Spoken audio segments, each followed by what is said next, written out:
Oh, howdy, y'all. Grab yourself a beer. It's time for some Path of Exile discussion. Maybe grab two. This is going to be a lot to go through. Today is day 9 of spoiler season for the upcoming Siege of the Atlas expansion. And we got a massive dump of information in the form of the Balanced Manifesto. The Balanced Manifesto is a summary from GGG of both the builds that they feel are too strong, the builds they feel are too weak, and what they're doing to overhaul it. If you want a really high-level summary of this, essentially there are sweeping buffs that are being made to player instant damage spellcasting. So dealing damage by casting a spell directly is getting buffed. Then there's a whole bunch of changes that are designed to prevent that from unintentionally buffing already good skills. So for instance, cast on Critical Strike Ice Nova is already a good build, manually cast Ice Nova is not. They're buffing Ice Nova to the moon, but then they're nerfing Cast on Critical Strikes with a goal of these two balancing out. So Cast on Critical Strikes stays about where it is now, but Selfcast Ice Nova getting better. At least that's the theory, and the numbers seem to pretty much back that up. As well as that, there's a few changes to items that are being made, and there is a few changes to other mechanics. The first thing that needs to be said though, a lot of people were expecting there to be sweeping nerfs to spell suppression. These have not happened. A lot of players, certainly myself included, were expecting to see considerable considerable numerical nerfs to determination, the aura that has been used by something like 60% of high-level players in the Scourge League. That is not happening. So determination is still the best aura in the game. When you are building a character after this Balanced Manifesto, I think it is now safe to say the first gem that you put on your character must be determination. If you're not using determination, you're doing it wrong. Your next your next gem, utility gem, should be Defiance Banner, and your next 2 gems should be Castle Damage Taken and Molten Shell. This is how you start defense on every character pretty much, unless you have a very unusual setup. And I'm certainly going to be taking that into the character that I'm planning as a league starter. So for those of you that have been following my Lightning Trapper, it is getting a couple of little changes. I'm going to be using different support gems after this Balanced Manifesto, but it looks like it's going to be stronger. So let's dive into it, starting with the hit-based spellcasting. And essentially what GGG is saying here is that they feel like hit-based spellcasting builds, where the player casts the spells themselves, deal too little damage and have too few defensive and mobility options when compared with alternatives, like triggering spells through traps, totems, mines, other means like Cospri's Malice, or damage over time builds. So their plan here is to adjust the hit damage growth of most spells. When they're talking about the hit damage growth, what they mean is the base damage that the spell does that it gets from its gem level. So gem level 17 skills will mostly deal the same damage after these changes as gem level 21 skills did in 3.16. There are plenty of exceptions to this, but it's a big boost in damage. However, there will be nerfs to various methods of triggering skills, so that this is going to then end up mostly balancing out. So in terms of the actual changes in detail, there are going to be new ways to invest in cast speed from the Runic Dagger mod pool, but mostly actually from rings. Rings are going to go from a terrible source of cast speed to a good one. Orb of Storms is getting a redesign and is something that I think might be quite usable. There's some changes being made to Flame Blast, Lightning Tendrils, and Ice Spear that I don't think will make the mark. I don't think any of these are going to be particularly good based on my initial reading, but who knows, I could easily be wrong. A lot of the skills that are reliant upon unique threshold jewels, to enhance both their damage and their utility are being changed. The extra damage that was coming from those jewels is being rolled in many cases into the base skill. However, the threshold jewels are then either being removed entirely or they're being nerfed to only provide the utility. So a good example of this is the current threshold jewel that causes Spark to fire additional projectiles and fire its projectiles in a Nova. Instead, this is going to be nerfed to only provide the Nova effect, whereas the additional projectiles are being rolled into Spark somewhat. There's going to be a few changes to Unleash support, which are all nerfs, and that's because GGG feel that this package of changes would take Unleash from sort of good enough to fix the problems of self-casting into the Stratosphere. So Unleash is getting some preemptive nerfs to neutralize how much it would make these other buffs better. Lower the damage from Totem, Trap, and Mine and Trigger support effects to balance out the buff to these spells. So that's something we were discussing before, where if you're playing a Cast on Critical Strike or Ice Nova build at the moment, you are getting the full effect of an existing 3.16 Ice Nova, but you're also getting it with its damage augmented from Cast on Critical Strikes. The new version in 3.17 is going to have a much better Ice Nova, but Cast on Critical Strikes is being nerfed to compensate for the fact that it is giving you a better Ice Nova than it was in the past.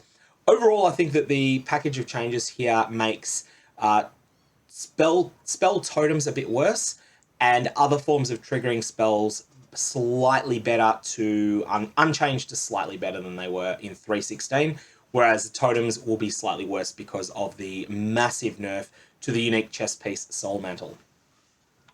There's also a number of changes here that are going to be a number of changes that are being made to some of the non-cooldown traps, Fire Trap and Lightning Trap. They're getting buffed just like the spell gems are, and that's because of the nerfs to multipliers for trap distribution multipliers. Things like cluster trap support and multi-trap support are getting nerfed pretty hard, and as a result, Fire Trap and Lightning Trap are getting buffed. Now, something that needs to be said here is that Swift Assembly does not seem to be getting nerfed, and Swift Assembly looks like it could be very, very good once this package of changes goes through. So in terms of the Lightning Trapper I've been planning, I'm going to be removing, I can't remember whether I was using multi-traps or cluster traps. I was using one of them. That's going away. I think I was using multi-traps. That's gone. Swift Assembly in. Easy package of changes, and I'm happy with that. Lower the damage of player Ignite by 28% to partially offset the damage increase that many Ignite applying skills have received. I think that generally the overall effect is that this is going to have is that direct sources of Ignite, i.e. you ignite through your spells, through your skills, those are going to be slightly better in 3.17 than they were in 3.16. Indirect sources of Ignite, this is where you are doing Ignites that are based upon the hit points of a monster or something like that, so Corpse Explosion Ignites, they're going to feel the full force of this nerf. There's also some additional nerfs to Detonate Dead that will be coming up later as well. And those of you that have seen the performance of Detonate Dead, you know, people killing the Maven on a 1-link level 1 Detonate Dead, those should give that should be something that comes as absolutely no surprise to people. So here's just a selection of the skills. I'm only going to just point out 2 or 3 of them just to give a sense of what's happening. Arc is going from 133 to 754 damage at gem level 20 to 198 to 1122 damage. So this is approximately, not exactly a 50% buff. I think it's like 48% buff. It's also going from 80% of effectiveness of added damage to 120%. Something that needs to be said about effectiveness of added damage is that this multiplies with effects like adds 100 to 200 cold damage to spells that you might have on items.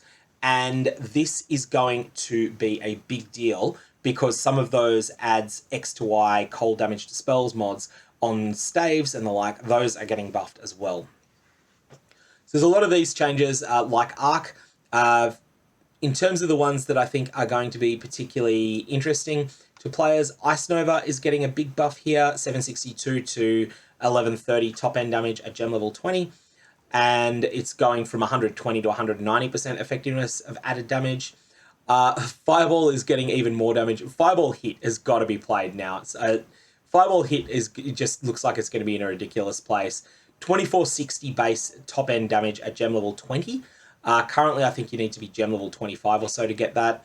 I really think that Fireball Hit, in conjunction with the unique Amulet Leadership's price, is going to be in a really good place, assuming that it manages to dodge any later nerfs that things that aren't yet in this balanced manifesto. That just feels like it's going to be really strong. 370% effectiveness of added damage as well. That you are just going to be hitting so hard with those fireballs. Bunch of other changes, nothing particularly remarkable, just more of the same. Pretty much everything is going to gain somewhere between about 42 and 53% more damage that seems to be the extreme ends of the spectrum from going through everything there. Now let's talk about the changes that are being made to triggering supports. Pretty much all of these are being made 30% worse. So Arcanist Brand is going from dealing 54% of the baseline damage of the spell at gem level 20 to 37%. This is a pretty significant nerf. This is one of the bigger nerfs here. And I think Arcanist Brand for damage is going to be in a pretty bad place as a result of that. But most of the others, you'll see a pattern similar to what's on Cast on Critical Strike, where Cast on Critical Strikes currently at gem level 20 deals 129% of base damage. That's being nerfed down to 90%. Even with that change, Cast on Critical Strike Ice Nova is going to be stronger than it is in 3.16. Only by a couple of percent, whereas manual cast Ice Nova is going to be 40, 50% stronger, but it's still going to be in a slightly better place overall. And that feels like it's going to be the case for most of these. Things to note here though, cluster traps and multi-traps are getting nerfed pretty hard. And I think that these gems are now pretty much dead.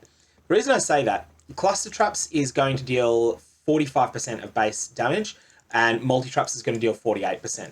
So let's take multi-traps as the one that's better.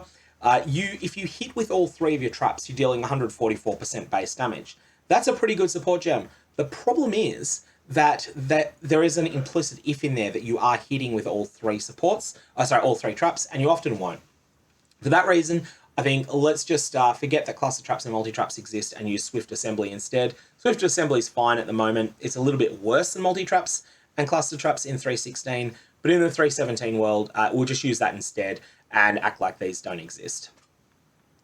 Trap support, however, is also getting a little bit of a nerf here, and that means that the combination of cluster traps and multi-traps and trap support is absolutely gutted. So I don't think that you want to be playing a spell-based trapper in this situation. I think in general, trap support looks like it's in a pretty bad place in the future. So spell-based traps, I think, are looking pretty bad. Whereas a lot of the other things that a lot of the other trigger mechanisms are still fine. Okay, otherwise, something that's important to note here, Soul Mantle, the unique armor, is going from so good that every totem build must use it, to so bad that no totem builds will want to use it. And I think I'm open to being proven wrong on it being quite that bad, but it's losing its +1 extra totem, and that is a huge deal. That was the reason people used the item, and essentially that item is being killed off. We shall see, and time will tell, whether it's being replaced with other options like influence chess pieces or just other rare chess piece options that will enable the spell totem playstyle to survive. But for the moment, I think that this is the biggest casualty in the patch notes other than March of the Legion. Poet's Pen, Cospri's Malice, and Mjolnir are being nerfed. However, I don't think they're going to be in a bad place here. So they're going from 1 trigger per 150 milliseconds to 1 trigger per 250 milliseconds, which is a huge nerf, but the individual spells that they're triggering are going to be more impactful, and as a result, I think they will be fine. There's a number of changes that are being made to dedicated trap and totem skills here. So Blade Trap is getting more damage. I've never seen anyone make Blade Trap work well. I hope that it is able to be done with this package of changes. I still don't know that this is quite enough, but I hope it is, and I hope to see this skill able to be used because it's just it's so unique. What I really want to see done, and I can't see a way to make this work myself, that's why I haven't tried it, is Rebuke of the Vaal with Blade Trap. Rebuke of the Vaal is just one of those weird weapons that's cool. It's the sword that has added lightning, added cold, added chaos, and added fire damage all in one sword. It's a cool, unique item. It's not being used by March at all, and it's just something I've wanted to see done with Blade Trap for a while. Never seen anyone make it work. Hopefully this change is enough, but probably it's not. I think Blade Trap has some mechanical issues where it's just inherently a pretty bad skill. Explosive Trap is next. Streamer Shack Central is planning, or at least last time I spoke to him, was planning to release a guide on making a Saboteur Explosive Trap character, and this looks like it's going to be good news for him. Explosive Trap just looks like it's getting better. Fire Trap is getting better and in interesting ways. Its burning ground damage is really scaling high now. So it's up to 4,170 base fire damage per second at gem level 20, up from a little under 3,000. That's a huge buff, and it's basically like rolling in something like Elemental Overload again. Elemental Overload was mostly removed from things like from fire damage over time options. It's like it's getting that back, but it's sort of already got compensated for that in 3.16. So Fire Trap is so much better than it was in 3.15, and I think it might be something that scaling that burning on the ground may be something that the build is able to be built around in the future. I think there's a lot of potential for Fire Trap in the future there. Now, Lightning Trap is the skill I'm thinking of league starting, and it is getting better. So we did already mention that cluster traps and multi-traps are worse, are considerably worse than they were, but that's okay because Lightning Trap is getting so much extra damage. We're just going to use Swift Assembly and Lightning Trap, and I think that will be fine in the future. These changes are just huge. Like, this is just so much extra damage. This is like having an extra 3 or 4 gem levels. It's massive, and I think Lightning Trap is going to be in a great place. Ice Trap is also getting a buff, and Ice Trap should be really good as well. Shockwave Totem and Holy Flame Totem should also be fine. They're just getting slight buffs. These are skills that, well, Shockwave Totem has been off meta and bad for a while, but it does actually work. It's mostly used as a meme because it can be kind of uncomfortable to play with when you're knocking monsters all around the map, and especially given that it doesn't one-shot much. So you're hitting monsters, you're knocking them back, and then you have to chase them down sometimes. It's not like you're one-shotting everything except for the tankiest monsters where you got to deal with the knockback. So it is mostly a meme skill, but it is getting better, and it might be in a position where it's actually worth trying at some point. Holy Flame Totem, though, is definitely getting a big buff. This has really low damage numbers because it hits so fast. It actually is better than it looks, and an extra 14% damage certainly won't go astray on it. Unleash support, we already mentioned Unleash is getting nerfed a little bit to compensate for all of these other buffs that are happening. I think that Unleash doesn't just need to compete with 3.16 Unleash, because, say, Fireball linked to Unleash in 3.17 is going to be better than Fireball linked to Unleash in 3.16. But Fireball linked to Unleash may end up being worse than Fireball linked to some other damage support like Elemental Focus in 3.17. And I'm not sure that Unleash is going to be in a great place with these changes, but I really think this is something to test out and just see where it ends up being in terms of power level. Cast speed modifier changes, these are a big deal. These are a very big deal. This is going to be a lot more sources are being added of cast speed modifiers to items, mostly to rings. Rings are really getting a big buff here. Cast speed modifiers on rings are going from a bad tier of 5 to 7%. That's all you can roll. Now there's going to be 13 to 16% available on rings. You are now actually going to want that modifier in a lot of cases, and I think that it's going to be a lot better.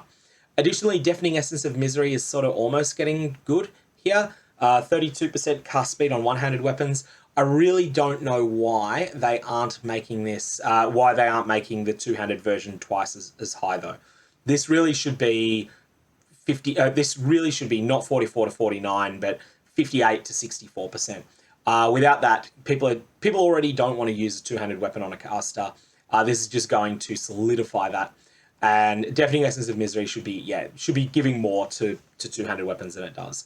But as it is, these are going to be solid on one-handed weapons, and you will continue to use a one-handed weapon and a shield.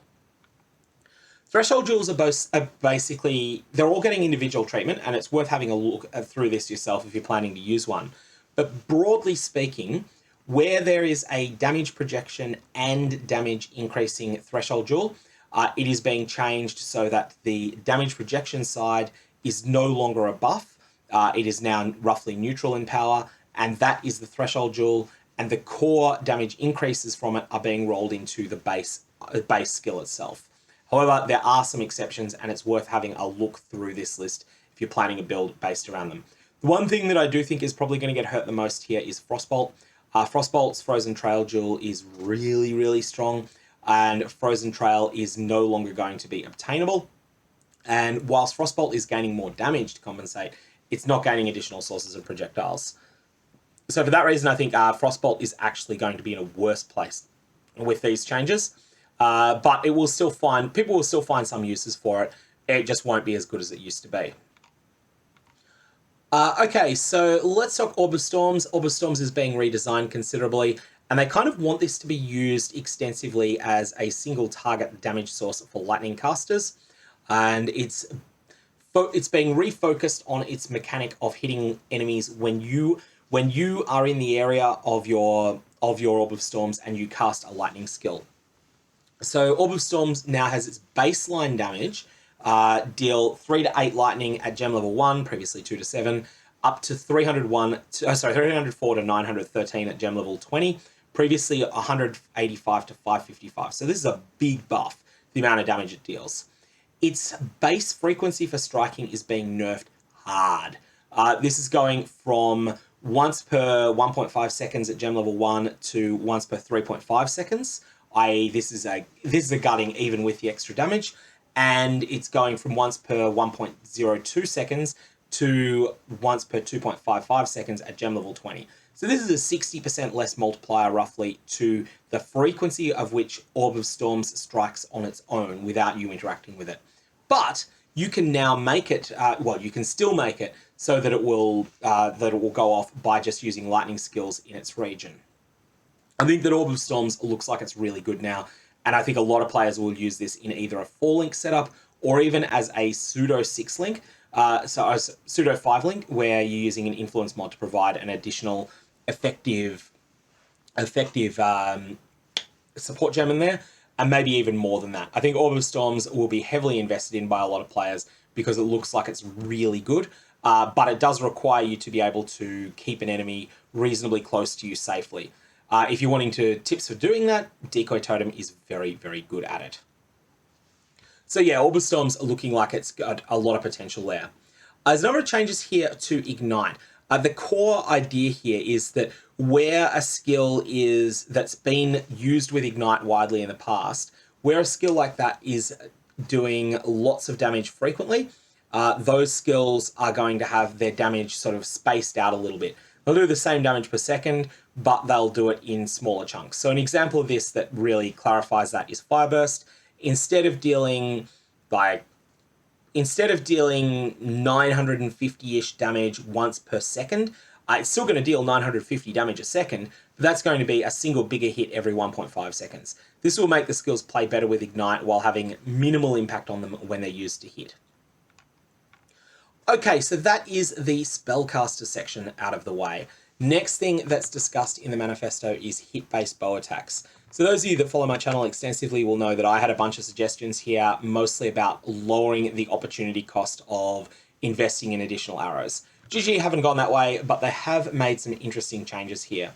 So firstly, bows are getting a huge buff to the amount of local added fire, cold, chaos, and lightning damage that they can roll on them. Instead of using their own modifiers that are quite a bit worse than those available for two-handed melee weapons, they're just going to use the ones that are available on two-handed melee weapons. This is going to mean that mods like electrocuting and also the deafening essences that provide a single element are going to be great for just getting started on a bow character. You'll have a lot more damage there. Quivers are being overhauled completely. Quivers will not be strictly better in the sense that there will be quivers that can re-rolled in 3.16 that will be better than replacement quivers for that build in 3.17. But for most builds, 3.17 quiver options will be better, especially because the Shaper and Hunter Influence prefix that grants +1 arrow to bow attacks on quivers, this is no longer going to be influence linked. This is going to be available in the core mod pool for those items. So you'll be able to roll bow attacks, fire an additional arrow as a suffix in the core mod pool on any quiver. I don't know what level that comes online, but that mod is basically essential on quivers. Quiver without it isn't worth using, and that's going to be something that will mostly make the quivers that you can roll stronger. However, it will not be strictly better, and as I say, there will be some combinations that you can make in the current game that you will not be able to make anymore. Additionally, this might make it a little bit harder to get a powerful Ashling suffix in alongside bow attacks, fire an additional arrow. We'll have to play around with that to be sure.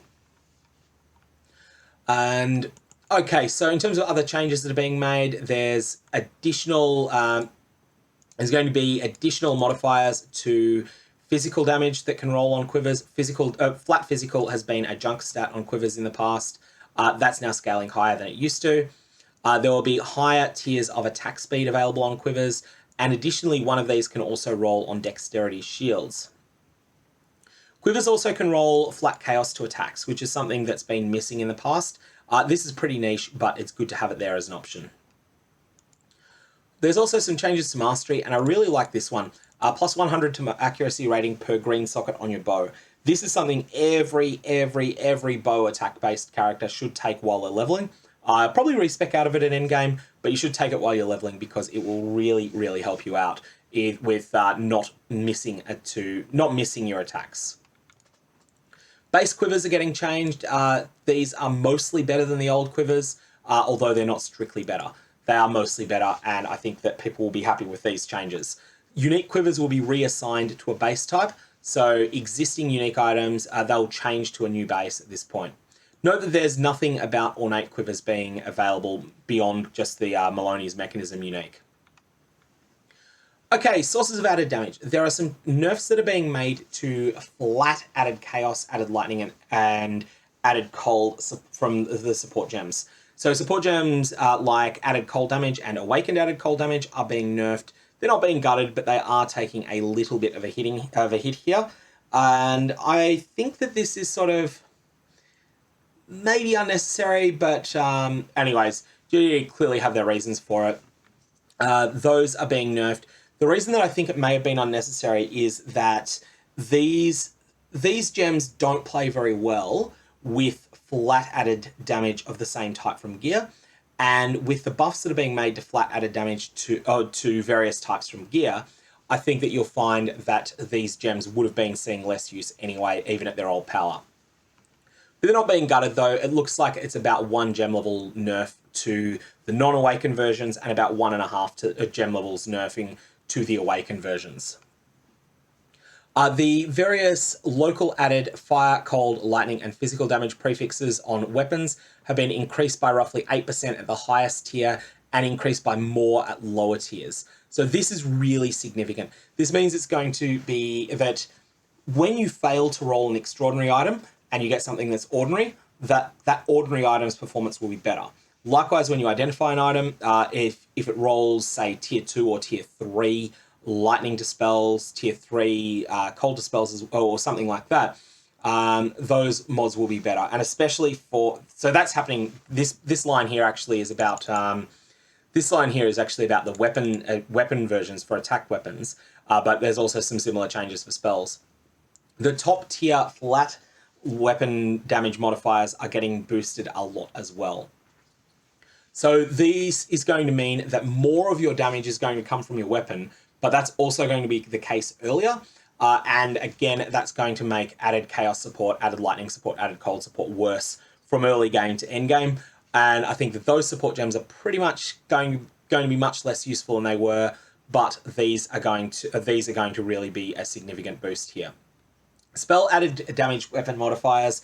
So we mentioned earlier that added cold, lightning, and fire to spells prefix modifiers have been increased by roughly 35% at the highest tier, with the lowest tier modifiers seeing no increase. So this one's interesting. The higher tier mods here are actually pretty easy to roll, and they are a huge boost to damage at the moment. So getting an extra 35% is going to be a big deal. The lowest tiers are not getting increased because they're primarily accessed through vendor recipes, and they're already extremely powerful. So that's going to mean essentially that you will have more access to gear that will provide added cold, added lightning, or even added fire if you want it, as well as added chaos damage, and less access to this damage from gems. Ultimately, this is just going to cause people to move away from those added cold, added lightning, added fire supports. Not added fire, added chaos. It's going to cause people to move away from them towards other gems, and that'll be fine. It'll be a bit of a shake-up. I've been using added cold support and added lightning support in my testing on my lightning trapper. I'm not going to use it in the end product of the build because of these changes. Skill interactions with Hydrosphere. Hydrosphere is getting a 1-second cooldown before it can be hit again. Really glad to see this. This just deals with so many annoying, unfun cheese mechanics with Hydrosphere. Hydrosphere is one of those skills that pretty much everyone uses because it's important to use it because it's powerful, but also no one really likes using it. So this is just a net positive for fun. Nerfing Hydrosphere there. Triggering marks. All of the various mechanics that trigger marks are being overhauled. Essentially, the biggest change that's happening here is that marks are being made permanent. So marks are a subset of curses. There are hexes which strike all the enemies in an area when you cast them by default, and then there are marks which target a single enemy. There's things like Assassin's Mark, Sniper's Mark, and the like. Once you have cast a mark now, it is permanent. It remains unless you replace it by casting it somewhere else. You will be able to trigger marks again, and this will be far better than the traditional curse on hit, or which is now called Hex Touch. Hex Touch requires that you hit with something that is linked to Hex Touch. The new mark trigger that's being added is going to trigger for all of your hits. So just whenever you hit, it's going to be like having an Assassin's Mark on hit ring, in that it triggers no matter what you hit with. So that's going to be added. That's going to be a new thing that's added in there to make triggering marks a little bit easier.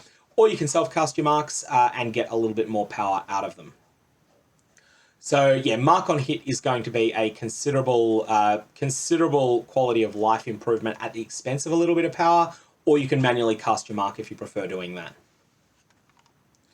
And there's also the Deadeye Focal Point Ascendancy passive is getting buffed as well. Your mark transfers to another enemy when the marked enemy dies. That could actually be really strong in conjunction with a number of things. One thing that's important, the influence modifiers that trigger a mark on when you hit a rare or unique enemy have been removed entirely from the Shaper and Elder mod pool. And I think that that's okay because there's plenty of alternatives here that are being added here. Those were essentially near mandatory to use on a lot of builds, and this overall package of how marks work is going to be better than it was in 3.16. Fortification and damage reduction comes up next. So there's been a lot of talk about the Fortification Overhaul that took place in 3.16 being underwhelming.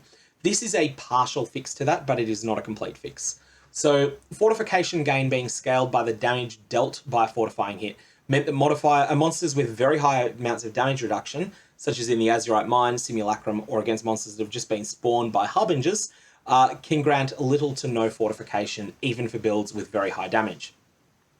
Now, they're doing a partial fix here, which is Fortification Generation now ignores the target's damage reduction. The problem here, though, that I think fundamentally is that a hit for, say, 100,000 damage should be enough to generate meaningful fortification against a boss like the Shaper, and at the moment it just isn't. I think you do get a couple of % damage reduction from a 100,000 point hit on the Shaper, but a 100,000 point hit on a blue monster will grant you maximum fortification. It'll jump you up to 20.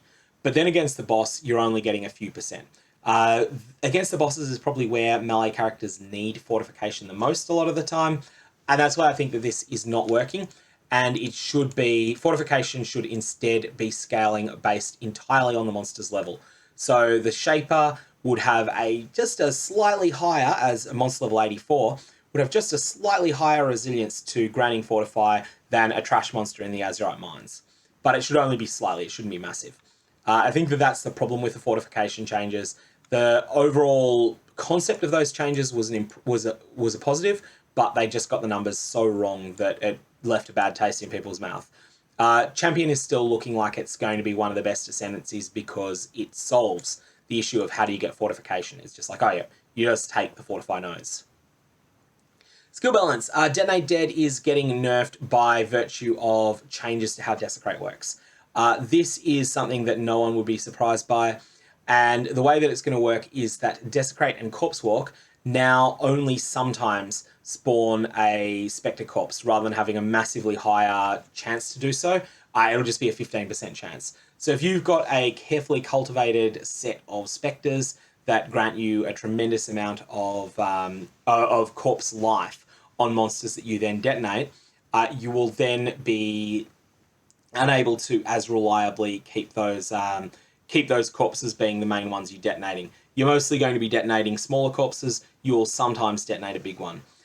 This means basically Vaal Detonate Dead is still going to be very, very, very powerful whereas Detonate Dead is going to be nerfed a bit, especially for Ignite builds. I still think that this package of changes leaves Detonate Dead Ignite in a very strong place, but it's going to feel clunky to use. I'm not really a fan of this. I don't think that builds that are extremely powerful and also disappointing to use at the same time are a good thing for the game. So yeah, I think this is probably not the best overall change. It was clear that Detonate Dead was going to be nerfed, but I just think that they should make it so that corpse life does not impact the scale of the magnitude of an ailment that's created by Detonate Dead. That would solve all the problems and wouldn't require putting in such a clunky and awkward set of changes there. Seismic Trap is being nerfed a bit here, but not by as much as many people might have expected. So modifiers to area of effect are going to have their effect on Seismic Trap nerfed.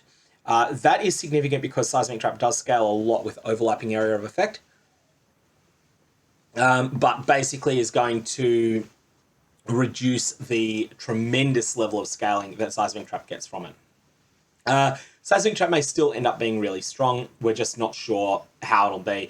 I think this is going to be the sort of thing that some brave people will still try and league start the skill, and will probably find it still quite good.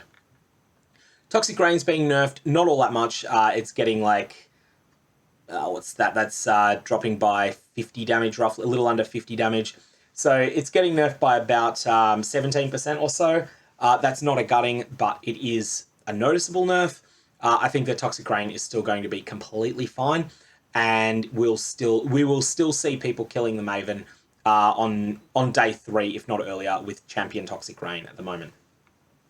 Unique item balance. Much of the Legion is getting gutted. Basically, much of the Legion is being gutted completely, and I think most people will not be surprised by that.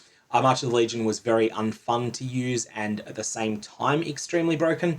And so that's the worst combination where the strongest thing in the game to do is something that's not fun, and much of the Legion is getting smashed with the nerf bat. Don't know if it'll still be good. Blessing is also becoming a support gem. We're just going to have a look and see how the Blessing mechanic works. I'm just going to reserve judgment until we can test this in-game, but for the moment I think we will say that much of the Legion is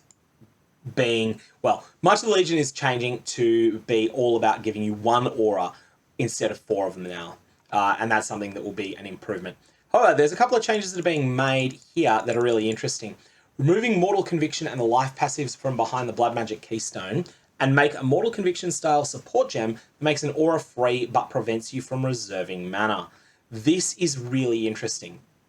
Being able to make 1 aura free but preventing you from reserving mana sounds like it's something that could make Blood Magic in a much better place. It'll be mutually exclusive with the Blessing skills, so you won't be able to use both simultaneously, and it will provide less aura effect to the skill than Blessing support will, but will have no cost or upkeep involved.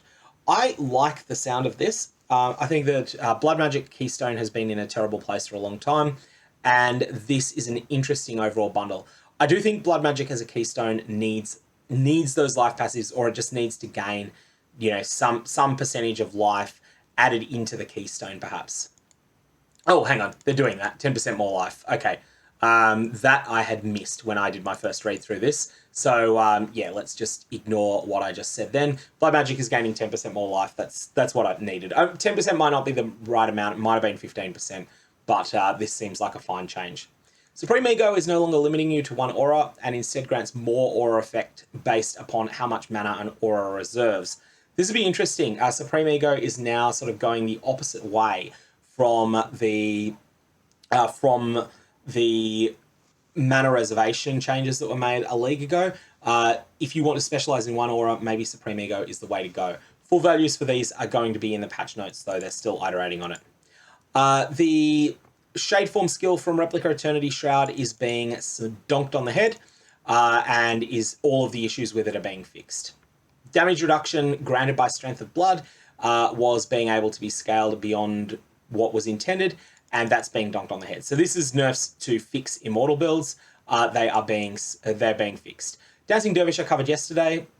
It's being overhauled as an item moderately, but it looks like an interesting set of changes. And then there is going to be two last changes. Perfidy, this is one of the items that was Delirium originally, Delirium linked. Its Dread Banner Fortification mod, duration mod, was just causing technical issues with the fortification system that couldn't be reconciled, and it's being replaced. And then Voidfletcher is going to be nerfed in some way, but the details are unclear. Let's just refresh this just in case GG have added new information since we were last looking at it, because sometimes they do that, and it looks like they haven't. So that is the Balanced Manifesto as it stands at the moment. If you've got comments and questions, and I'm sure there'll be a lot, definitely comment below. But the big takeaways from this, the really big news, is Determination is not being nerfed. Determination still is going to triple dip on armor. Well, armor in general is going to triple dip on aura effectiveness. And so all of the building around armor effectiveness, aura effectiveness as the primary defensive layer in the game, that's still going to remain the meta for 3.17. So take Determination. If you've got a character that's not using Determination, pick one of its auras at random, remove it, and add Determination. Your character is now better. That is going to be the first thing that people should take away from this. The second thing is that self-cast spells look like they're going to be in a better place. Still not sure if 45% damage is quite enough to make them in a great place, but it certainly is a good starting point. And thirdly, Lightning Trap is go. I will still be definitely I'll definitely be building a league start plan for Lightning Trap, and I intend to play it. That's all I got. May your Vaal Orbs have interesting results, and I will see you around. There'll be another shorter video going up that is going to be a quick summary of the other teasers that have come out today, which isn't much, but there's a couple of little things.